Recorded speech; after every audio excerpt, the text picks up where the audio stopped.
Everyone wants to start a clothing brand. Everyone wants to be a clothing brand owner, to, especially in 2025. So I'm gonna give you a easy method rundown of how to do this process.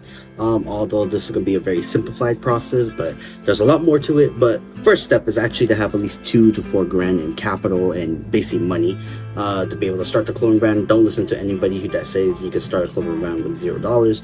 You can definitely start with way less than 2 to 4 grand. But if you want to go a little bit more smooth sailing, and if you want to have better chances of actually succeeding, 2 to 4 grand. I started with 5 grand, so if you just want to go a little bit farther than that, that's perfectly fine as well. The second step, you're going to need info and to be able to learn and know what you're doing. The two main methods is on your own. When you do it on your own, it will be 10 times harder, 10 times basically longer, and everything else will be 10 times more difficult.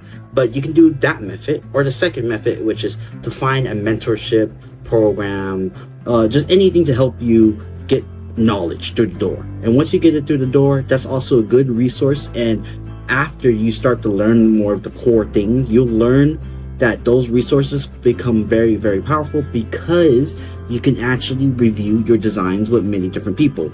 Another good source is Discord if you want to get reviews on your designs, and reviews on your designs are going to be very, very, very, very helpful. The third step is to find manufacturers, and at least 2 to 3 of them, and get samples from them. This is going to be your testing process for your manufacturers, which leads us to the fourth step. And the fourth step is to actually choose the good manufacturers and order about 40 to 60 pieces, I would say. If you can do more, if that's the risk you want to take, you want to do more, then that's perfectly fine.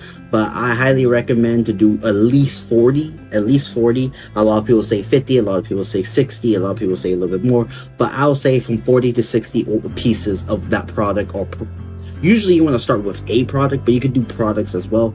But products, basically 40 to 60 of them. Step number 5 is to do marketing. You should be doing any type of personal branding. You should have at least 10 pieces where you do influence marketing, basically give it to influencers and they promote it. Any type of content, whether that be on TikTok or all social media platforms, just to keep making content for it. Usually you want to do this for about a month and hype it up, build it up, have a funnel, whatever that may be. Just build it up for at least a month. If everything goes correctly, you should be able to sell out, or at least 80% of your stock, or your stock of your inventory will be gone. What are some things to keep in mind? 1, you need some type of followers. 2nd, you want decent products. 2nd, you want decent content. And then lastly, you want a decent price. If the decent price goes with the combination of having a decent website. If you do all things correctly, you should be able to have a successful clothing brand drop.